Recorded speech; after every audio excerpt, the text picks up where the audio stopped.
Ассаламу алейкум, урматтуу эл журт. Менин абдан жакшы кубанычтуу бир кабарым бар. Кечээ түрмө мөөнөтүм бүттү. Колония поселениеден кутулдум, ГСМден. Эмне болуп дебейсиңерби? Президент Садыр Жапаровдун амнистиясына туш болдум.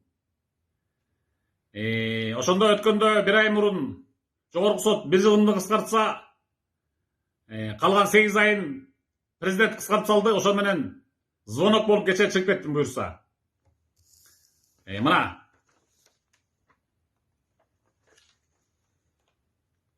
Нурлан Матуев 13 май 16 жыл түшкөн отбывал наказание в местах лишения свободы 16 жылдан 20 февраль 21 жылга чейин. Откуда он освобожден по отбытии срока наказания. Вот.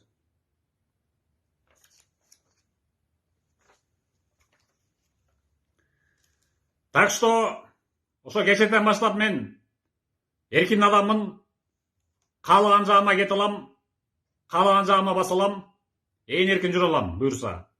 Мурункудай запреттер жок. Интернетке чыкпа, загранга чыкпа, Бишкектен чыкпа деген запреттер жок уже. Буюрса. Анан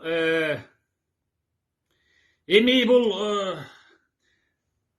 бизге саясатчыларга илген бул Атамбаевдин жегич коррупционер Атамбаевдин илгерки жаласы болчу да жөн эле. Баягы Текебаев экөөнүн парламентаризм системасына каршы сүйлөп койгон үчүн эле көп саясатчыны камап саясий туткун кылбадыбы. Анан мына өзүнүн башына түшүп эми өзү отурат. Биз болсо отуруп кеттик. Ал эми түрмө системасында мен достойно эле отурдум. Адегенде ГКМБ СИЗОсунда 6 ай отуруп, анан 7 жыл колония поселениеге бардым. Антип жеңил алып калганын көрүп алып, Атамбаев да жөн турбай кычаштык кылып ар кайсы сүйлөп мага тийишип атты телевидениеден. Элдин баарын чогултуп алып пресс-конференциялардан. Анан бир жолу мен видеодон сүйлөдүм, өзүм колонщик болуп жүрүп ошо поселениеде жүрүп, видеого чыгып сүйлөдүм.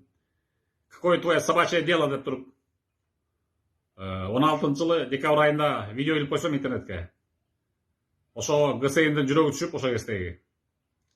Мени колония поселение жашатып 3-4 ай. Злостун нарушитель деп штрафтарды көбөйтүп, андан кийин 1 жыл зона айдап жиберишти. Так что мен бул түрмө системасында жүрүп эле Атамбаевден тайманган жокмун.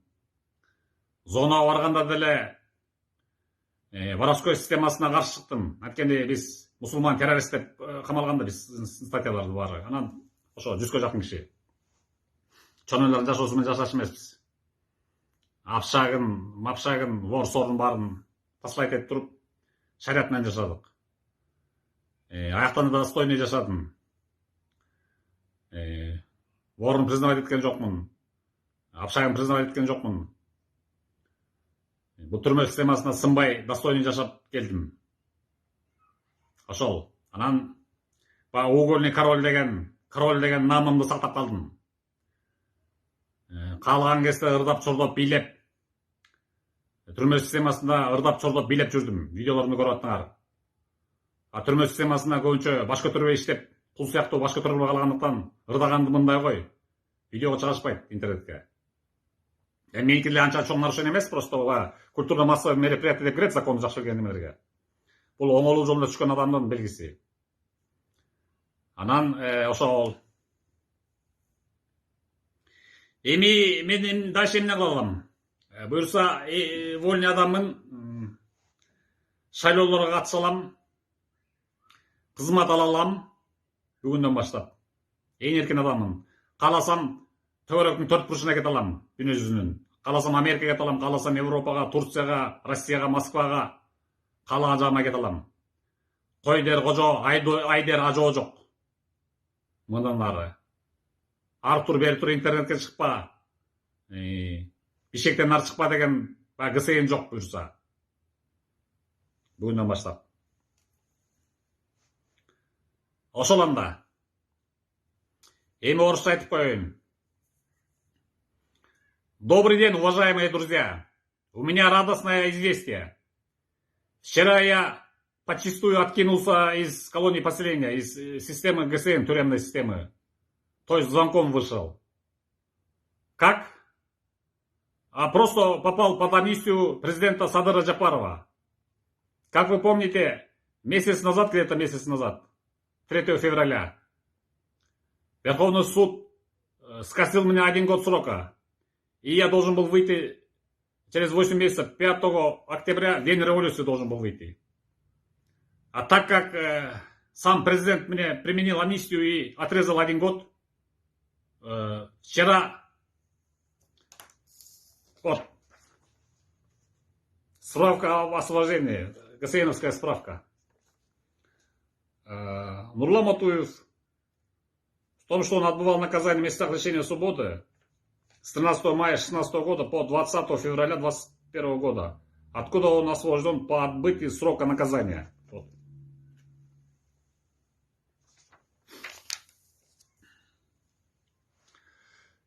Так, ну как я в тюрьму эту попал, в эту систему? Сами вы прекрасно знаете. Мы, тогдашняя оппозиция Атамбаевская, боролись против атамбаевской системы, против текавайского парламентаризма, который вел хаос и беспорядок и безответственность в нашу страну. И Атамбаев подряд всех посадил, кто ему перечил, кто ему был против идейно, всех он посадил. Вы всех прекрасно знаете, фамилии не буду перечислять сейчас.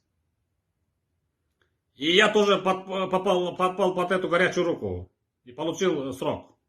Вначале 7 лет получил колонии поселения. Полгода в СИЗО ККМБ отсидел, вышел оттуда. То есть перевели меня в колонии поселения. А так как Атамбаев узнал, что я получил, по его мнению, легкое наказание, он начал обратно приказывать наезжать на меня. Пресс-конференции собирать и всегда меня упоминать начал. Нурлан Матуев вот так, Нурлан Матуев вот всяк. Мой бесплатный пиарщик Атамбаев. Сам президент меня пиарит. Даже 1 000 000 сомов дашь президентам, никто же против него не будет говорить же. А он мне говорил постоянно, моим бесплатным пиарщиком был Атамбаев. И один прекрасный день я не выдержал и сказал, это было где-то 9 декабря 2016 года. Я ему по интернету сказал, сам был колонии поселения был, сам колонщиком был, и сказал ему, какое твое собачье дело, Атамбаев, я вот так сказал. За это мне злостным нарушителем сделали. Вначале полгода держали в колонии поселения, потом отправили в зону на 1 год. Так как у меня статьи повесил Атамбаев террористические, я сидел там с этими ребятами, мусульманами, которые сидят по террористической статье. А мы жили шариатом и не подчинялись черным. И не признавали их. Ни вора не признавали, ни Общаковых не признавали. Послали их. И я достойно там отсидел. Потом вернулся обратно в колонию поселения. И так, вот так я сохранил свой имидж угольного короля. Король должен жить по-королевски. Блатным и борзым. Так и я жил. Захотел пел, захотел танцевал. Но это не нарушение, это входит даже в ГСНовскую систему культурно-массовые мероприятия. Вот такие вот делишки были. Так, что теперь я могу сказать? Со вчерашнего дня я свободный человек. Куда хочу, туда и полечу. Хоть на край света. В Америку, в Европу, в Россию. Куда захочу. В Турцию. А раньше же ГСН запрещал же. На интернет не выходи. Из Бишкека не выезжай. Вот такие запреты были везде и всюду. И 5 лет я под этими запретами жил. Но я не подчинялся незаконным требованиям, что не ментов, что черным. Я же блатной, как вы сами видели все, убедились. Так. Что я могу сказать? Сегодня я могу получить должности в госструктурах, как уже отбывший свое наказание человек, свободный человек. Могу получить должности, могу баллотироваться в депутаты на выборы. Что бы там ни было, я призываю народ, соблюдайте законы, любите свою родину и не попадайте в тюрьмы. До скорой встречи!